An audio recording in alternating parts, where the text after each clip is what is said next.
नमस्ते दोस्तों, आज मैं हूँ पुण्य भूमि में। ये जो पीछे मेरे आप इमारत देख रहे हैं, ये कोई सामान्य इमारत नहीं है। सन 1902 की बनी हुई एक संस्था है। और संस्था क्या है? ये है एक प्राचीन गुरुकुल जो 1902 में स्वामी श्रद्धानंद नाम के महामानव ने स्थापित किया था।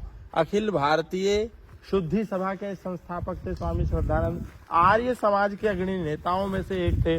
उस समय कांग्रेस के अग्रणी नेताओं में से एक थे, ऐसे नेता जिसके पैरों में आकर नेहरू भी दंडवत करते थे।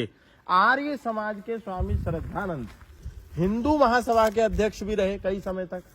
उस महामानव ने इस गुरुकुल को खोलने के लिए एक संकल्प लिया और बोला कि 30,000 रुपए जब तक इकट्ठे नहीं करूंगा तब तक ना तो अपने बंगले की दहलीज पार करूंगा, ना तो अपनी पत्नी का मुंह देखूंगा, ना अपने बच्चों का मुंह देखूंगा। घर से दूर एक मंदिर में रह करके इस संकल्प को पूरा किया। बाद में सन्यासी हो गए।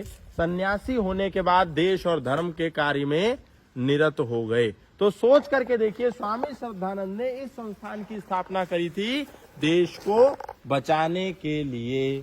लेकिन जिस व्यक्ति ने अपना घर बेचा, जिस व्यक्ति ने अपना बंगला बेचा, जिस व्यक्ति ने अपना सब कुछ आहूत करके संन्यास लेकर के समाज को बचाने के लिए, देश को आजाद करने के लिए संस्थान की स्थापना करी, हमने उस महामानव की संस्कृति को बेच दिया अपना घर बनाने के लिए। उसने अपना घर बेचा इस गुरुकुल को बनाने के लिए, और हमने उसका गुरुकुल बेचा अपना घर बनाने के लिए। सोच करके देखिए, ये संस्थान जो भट्टी था क्रांतिकारियों की, यहाँ पर पढ़ने वाला एक एक विद्यार्थी ऐसा बम था कि अंग्रेजी हुकूमत के सिर पे फट जाया करता था। एक बार अंग्रेजी अधिकारियों को ये सूचना लगी कि स्वामी श्रद्धानंद स्वाधीन रूप से हमारी हुकूमत के अंदर देश में एक ऐसा गुरुकुल चलाते हैं जहां पर क्रांतिकारियों की एक अमिट अभिन्न फौज तैयार होती है।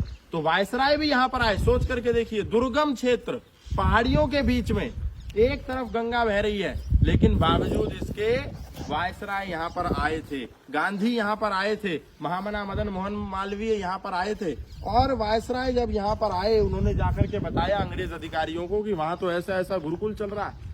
जिस भारत देश में हमारी इजाजत के बिना कोई शिक्षण संस्थान नहीं चलता, उस भारत देश में श्रद्धानंद स्वाधीन रूप से एक शिक्षण संस्थान चला रहे हैं, इसको रोकना चाहिए। तो अंग्रेज अधिकारी इसी गुरुकुल में आए और रेड मारी। उन्होंने स्वामी श्रद्धानंद को कहा कि हमको सूचना मिली है कि तुम्हारे यहाँ पर बम बनाए जाते हैं, हम ढूंढने आए हैं वो कहाँ बम बनाए जाते हैं, तुम पे राष्ट्रद्रोह का मुकदमा लगेगा। स्वामी श्रद्धानंद ने गर्व से कहा, बोले हाँ मैं बम बनाता हूँ।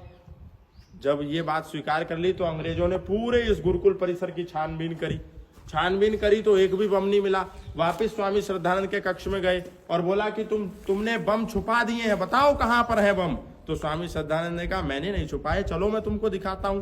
और अपने कक्ष से उठ करके इसी मैदान में स्वामी श्रद्धानंद आए। यहाँ इस मैदान में ब्रह्मचारी जितने भी स्वामी श्रद्धानंद के थे, सारे, कोई कुश्ती कर रहा था, कोई मलखम कर रहा था, कोई कुछ कर रहा था, कोई कसरत कर रहा था, कोई दंड बैठक कर रहा था। स्वामी श्रद्धानंद ने उन ब्रह्मचारियों की ओर हाथ कर दिया और बोला कि ये देखो, ये है मेरे गुरुकुल में बनने वाला एक एक बम, जो तुम्हारी अंग्रेजी हुकूमत पर जब फटेगा तो इस देश को आजाद होने से कोई नहीं रोक पाएगा। अब सोच करके देखिए, 100 साल से भी पुरानी ये संस्था, लगभग 120 साल पुरानी संस्था आज अपनी अंतिम सांसें गिन रही है। ना तो आर्य समाज को इसकी कोई चिंता है, ना ही भारत सरकार को इसकी कोई चिंता है, ना ही उत्तराखंड सरकार को इसकी कोई चिंता है। लेकिन इनको किसी को चिंता नहीं है। लेकिन यदि स्वामी रामदेव को इन गुरुकुलों के लिए जब चिंता होती है तो ये सारे लोग बोलते हैं कि अरे बाबा ने कब्जा कर लिया। अभी थोड़े दिन पहले जो ज्वालापुर महाविद्यालय स्वामी दर्शनानंद की बनाई हुई संस्था, 1906 की बनी हुई संस्था, जब वो कब्जाधारियों के हाथ में जारी थी, स्वामी रामदेव आगे बढ़ के बोले कि स्वामी दर्शनानंद की इस धरोहर को बचाना होगा। तो सारे लोगों ने मिलकर के स्वामी दर्शनानंद पर स्वामी रामदेव पर आरोप लगाया कि आप तो कब्जा कर रहे हैं। और आज भी उन पर यह आरोप लगता है कि आप तो कब्जा कर रहे हैं।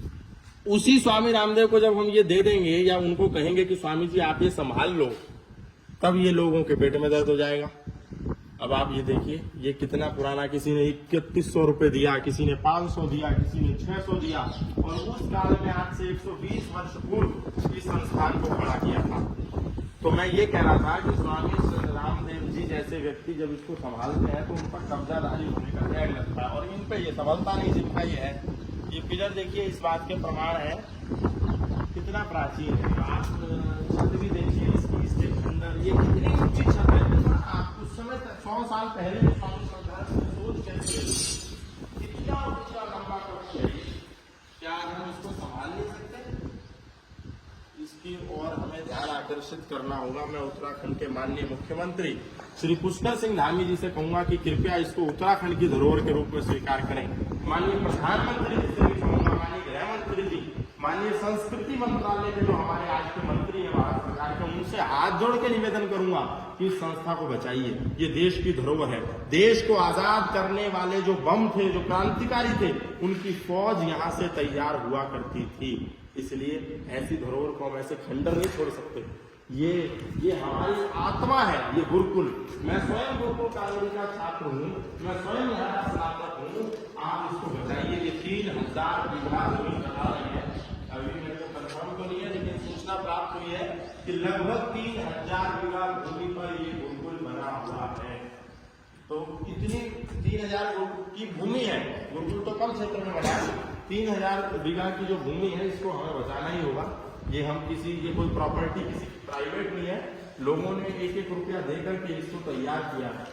तो इसको कैसे बचाया जा सकता है, ये तो अब किसी बड़े आदमी को, किसी सरकार को, या स्वामी रामदेव जी जैसे एक राष्ट्रभक्त और आर्यत्व के जो भक्त हैं, उनको ही सोचना होगा। मैं